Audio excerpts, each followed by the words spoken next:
So you're now going to be going through your whole man-overboard process. So first thing that's going to happen is what? Somebody's going to shout, tell them what's going on, get everybody up on deck, find out what's going on. Somebody's going to press the man-overboard button on the GPS. Hopefully somebody's going to be calling out Mayday. All sorts of these things are pretty set down. And if I was any of you sailing across the Atlantic, it needs to be on a chart at the chart table. You don't need the chart because you've all practiced it so much you'll be incredibly efficient at it. But in time of panic, people forget. All right, people need instruction. People like instruction when things are going to go wrong. How many people should know the man-overboard process perfectly? Everybody. Who's the number 2 on board? Because George might be the skipper. So when you do your practicing, don't always let the skipper do the practice. Let one of the crew members or the number 2 or the mate or something do the practice as well. Really important. Big responsibility. Somebody's fallen overboard, something's gone wrong, you've got to get that person back. So it's a really big responsibility to actually make sure you get that back on board. So what we're going to do now is we'll launch the John Boy. All right, it will inflate down here. When this John Boy is launched at sea, it has a drogue attached to it. It has the white box that it's in is attached to the keel underneath, and any seaway or wind is going to aid any self-righting. If it inflates on its side, the movement of the ocean, the movement of the thing actually wanting to move in the water is going to obviously aid self-righting, because the force exerted by the drogue and by the container actually pull it upright. We don't have any of that here, so if it does inflate on its side, I remember I have to just give it a little helping hand.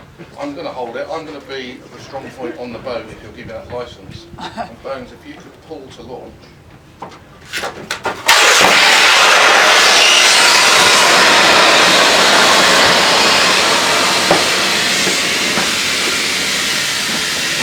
Now the inflation of the John Boy is deliberately quite slow.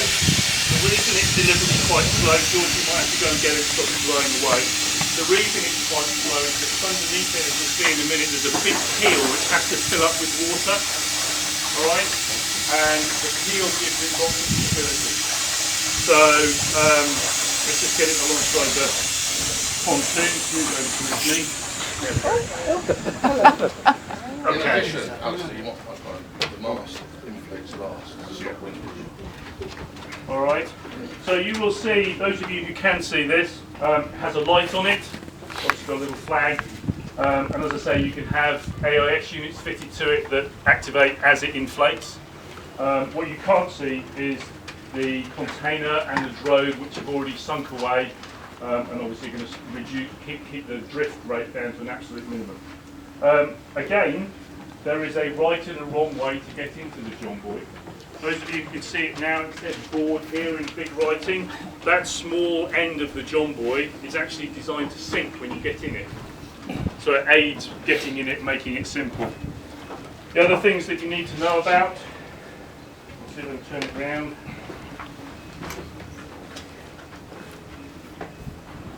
So this here is the lifting strop. Alright, so when you get the John Boy back alongside the boat, with the casualty in it, that is the thing that you attach the halyard to. The person stays in the John Boy, okay? There is also a Coyton line in here with 5 metres of webbing on it, which obviously the casualty can throw to the boat as you get close together. There's all sorts of advantages of being inside this if you're the casualty. You can see it's a much bigger target to aim for. Alright? The casualty is principally, not totally, but principally out of the water. When you see George in it in a minute, his legs are going to dangle over the edge, alright? But principally his core, his middle of his body, which you need to try and keep warm, or out of the water as much as possible, will be out of the water. Now George has never got into one of these, alright? So it's really a question of I won't say the blind leading the glide because I've done it lots of times, but in you go, see if you can get in.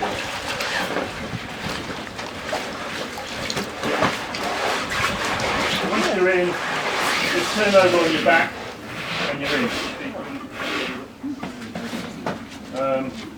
So in that position, George is actually relatively safe.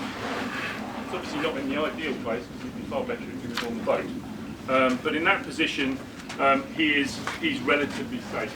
He's buoyant, he's out of the water, his core is out of the water. Psychologically, he'll be in a much better place now. All right? He's out of the water as far as he's concerned. He's done his bit. Now it's entirely up to you back on the boat.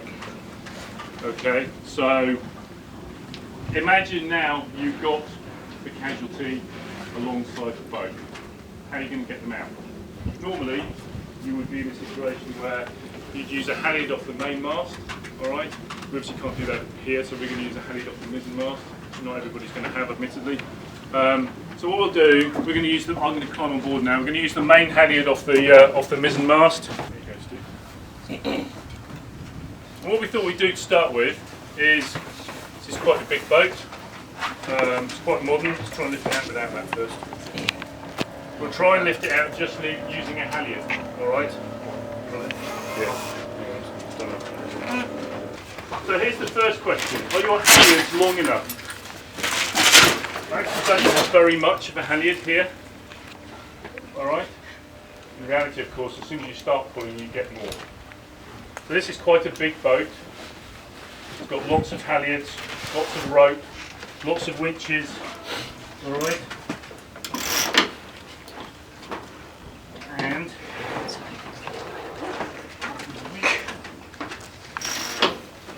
I've got 2 turns on the drum now. Not really enough. All right. And this is going to be really hard. So it's not a self-tailing winch. I'm going to try and do it all. It's going to take a long time. Oh, and by the way, if you 2 of you up, who's driving the boat right now? Nobody. All right. Yes, you might have your autopilot on, okay, but it's just not easy. It's difficult, and it's hard work. And of course, you can guarantee the person in the water is the strongest person on board. It always happens that way. All right.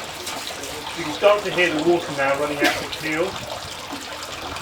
I can carry on winding now, but I'm not going to because it's a nice sunny day. Right. And this is the hard way of doing it. I'm just going to lower you down now, George. Right.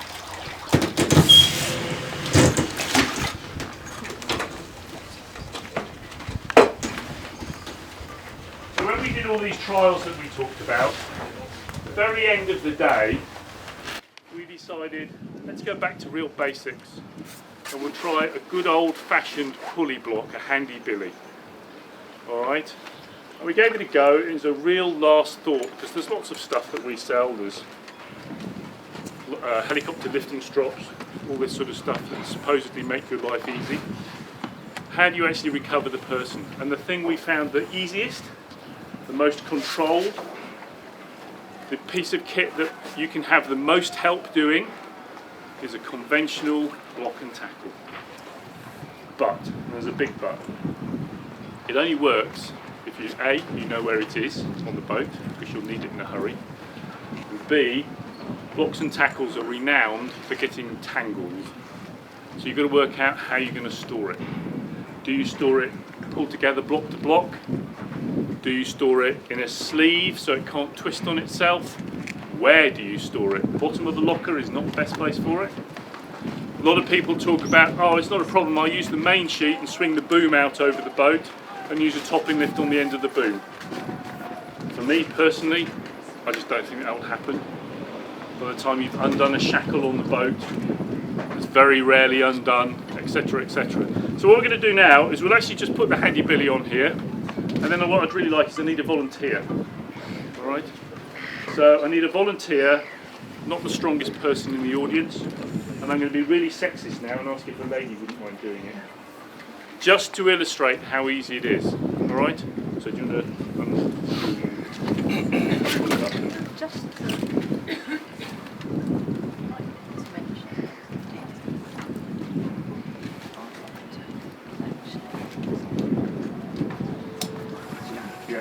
That's a very valid point, actually. Having a dedicated man-overboard block and tackle is It's a bit extravagant.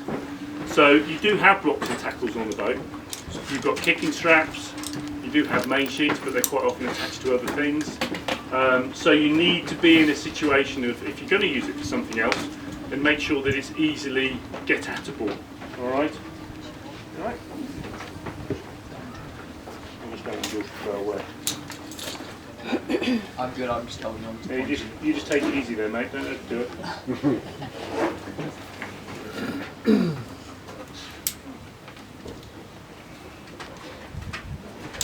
Okay. So at that stage, of course, what you're going to do is pull the block and tackle. Now, just before it goes any higher, this one's got a cleat in the top. The cleat goes in the top of it, not on the bottom block. That means you can have a rest. While you're pulling the person out of the water, you can have a rest. If you fall over, if you let go of the rope for whatever reason, all right, the person in the water is not going to fall back in the water. Okay? So just bear that in mind.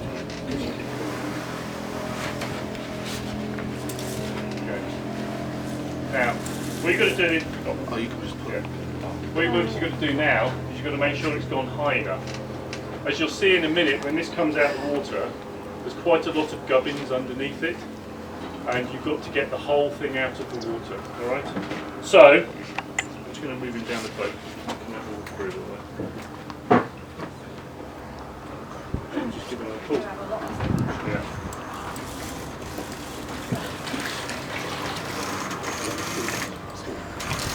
This is much better.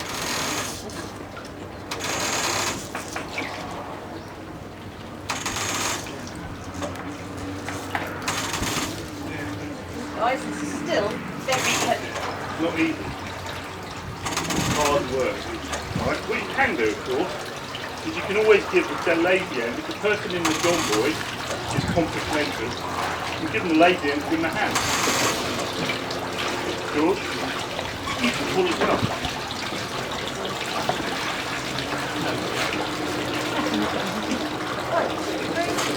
This is going to get nice now as all the water comes out. So that's the problem for those.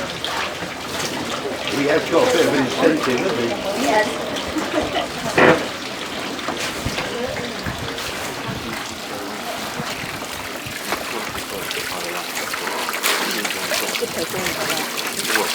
Now, as I said, you'd obviously be doing this amidships normally, so you wouldn't have the issue of actually wanting to pull this back aft.